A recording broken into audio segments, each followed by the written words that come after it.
Yooyaa ammallee yooyaa dhaggeeffattoota raadiyoo BBC Afaan Oromoo sagantaan keenya Nairobi Kenya irra dhufu jalqaba. Oduu galgal kan isiniif dhiyeessin keessaa oduu suukaneessaa Benishaangul Gumuz irra dhuftuun eegal.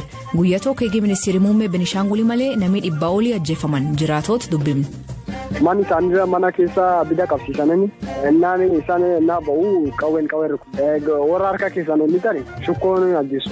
Talaalii COVID-19 fudhachuuf amanamummaa qabdu nan fudhateen haasofne. Garuu guyyaa tokko na qaba jedhee ofirratti eegan ture jechuudha. Osuma kanaan jennu talaalliin kun dhufee koonfidensii addaa natti uume. Gaazexeessaa Ibrahim Haji Alii akkamii yaadatamaa sagantaa keessatti saniitiin oduu gaggabaaboo addunyaallee saniif dhiyeessaa an asli galgalooti nuu dhiyaadha.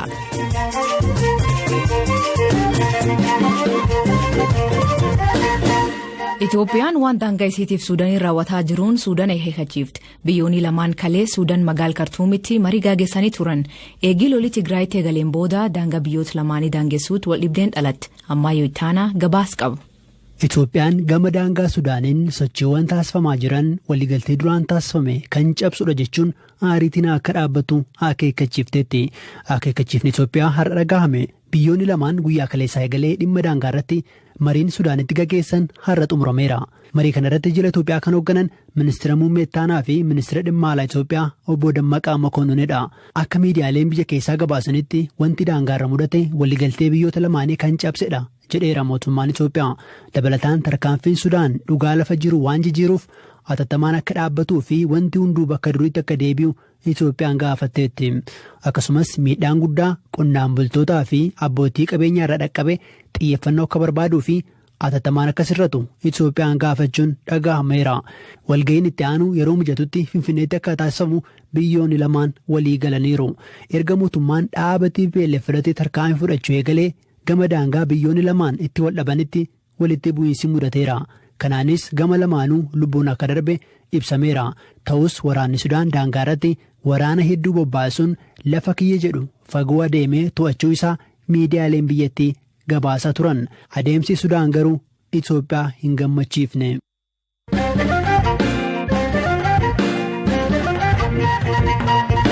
Weerarri kooronaavaayirasii waggaa darbe addunyaa qabatee lubbuun miliyoona tokkoof 100,000 olii galaafate nam miliyoona 78 caal immoo vaayirasicha irratti argamuun ragaan yuunivarsiitii Joon Hopkins mul'isa.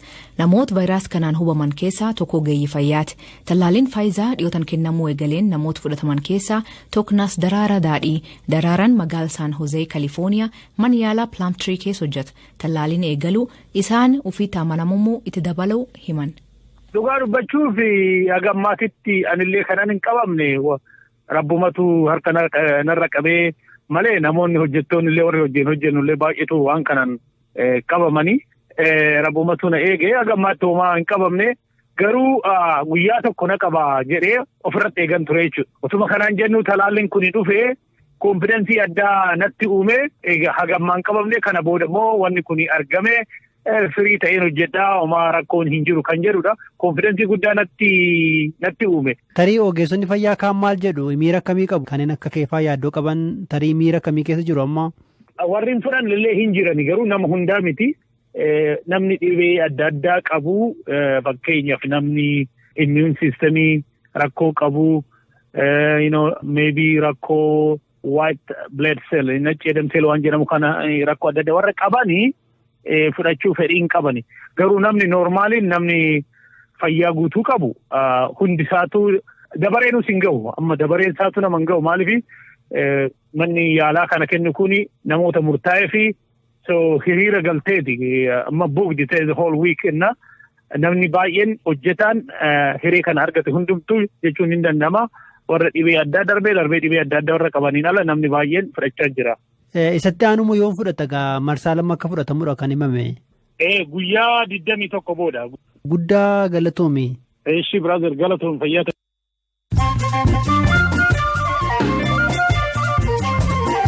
Dhaggeeffattootni oduu gaggabaaboo isiniif dhiyeessina. Jalqabaan filannoon biyyaalessaa marsaa ja'affaa ji'oota muraasan booda gaggeeffamuuf paartileen qophaa'aa turan keessaa 26 ulaagaa kaa'aman waan hin guunneef haqamuu boordiin filannoo biyyaalessaa beeksise. Dhaabbileen siyaasaa maqaa Oromootiin hundaa'an 9 fi kan maqaa uummata magaalaa Finfinneetiin hundaa'e tokko kanneen haqaman keessa jiran.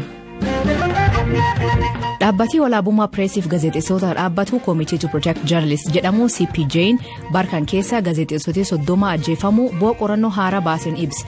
Sababa hojii isaaniitiif fo'amanii ajjeefamanii bara 2019 ture irraa dachaa oliin dabaluu ibsan. Dooniin waraana Ameerikaa Soomaaliyaan baatee humna waraana isaanii 700 olii biisuun baasuuf waraanni kun Al-Shabaab waraanuuf Soomaaliyaa bobbaasanii ajaaj President Donald Trump loltoota Ameerikaa cuf galchaa jedhirraatti ba'uu jiran.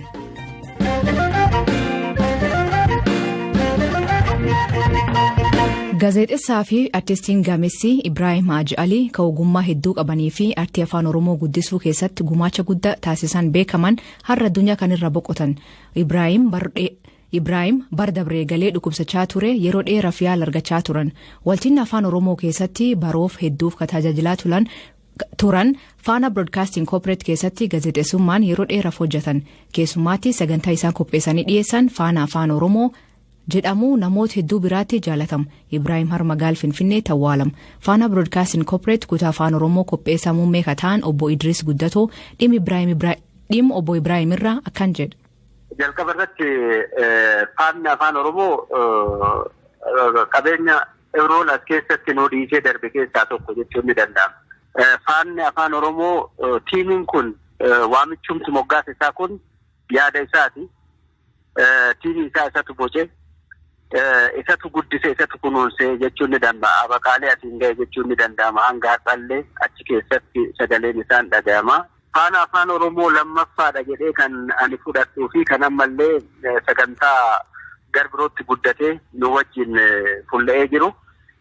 Qophii qabiyyee sirbaa jedhu tokko achi keessatti sirboonni keenya kan aadaa kan uummata keessaa maddan baay'een isaanii kakaabaa gara lixaatti kakaabaa gara kibbaatti kibbaa gara lixaatti kallattii afraniinuu wal hubannaan akka uumamuuf jecha hiika itti kennaa dhaggeeffataan hedduu deebii yaada irratti kennaa ture. Gammachuudhaan simataa ture. Nama Oromoof dhalatee Oromoof jiraatee Oromoodhaaf jechuun ni danda'ama. Jireenyi isaa guutuu hanga maqaa artistootaatiin namni asii achi deemee faayidaa adda addaa barbaadu Ibrahim gaaf tokko balbala faayidaa dhaabatee hin beeku. Wanti afaan Oromoo keessatti qooda fudhatee kallattii kanaan gumaacha guddaa godhee jira. Jiruu isaa guutuu uummata Oromootiif dhugumaan jechuudha kan fakkeessaadhaaf yookaan har'a inni waan boqoteef maqaa isaa dhaadheessuudhaaf leellisuudhaaf dubbannu osoo hin taane qabatama jireenya isaatti kan akka dubbannu nu dirqisiisa jechuudha. Akkanaan beeka Ibrahimiin. Mee keessattuu obbo Ibroon nama beekumsa hunda galeessa qabudha gama ispoortii, gama muuziqaa, gama aadaatiin, gama afaanitiin. Mee kana hoo akkamiin ibsitu isin tarii walitti dhufeenya hojii qofa osoo hin taane hiriyummaas ni qabdu. Beekumsa isaan qaban akkamiin ibsitu? Mankuusaati Ibroon jechuun ni danda'ama. Ispoortiitti gaafa garagalchu, muuziqaatti gaafa garagalchu, gara aadaatti gaafa garagalchuu fi seenattis gaafa garagalchu waliigalaan hawaasni inni irraa hin dubbanne hin jiru.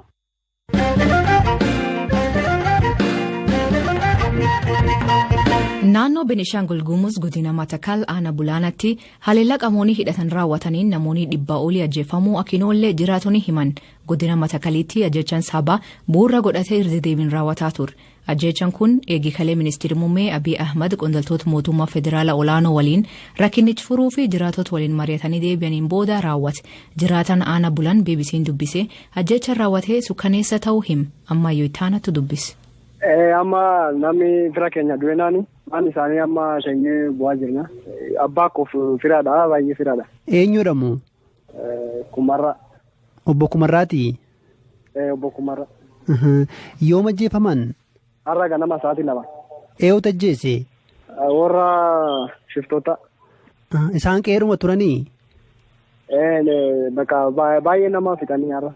Nama meeqa fixan? Amma makalaakiyaan fixanii. Sa'aatii 5 dhaqanii isaanii seebaa midhaanii funaananiiru akka 70 reessa gana gootiran deemne gana katamaa bichaa 70 funaananiiru. Reeffa 70 sassaabanii lakkaa'aniiru? Ganaadha gana jimaaree 300 midhaan caalaadha ganaadha funaanamne. Kanaafuu lakkoofsi namoota ajjeefamanii 100 caalaadhaan jechaa jirtaa?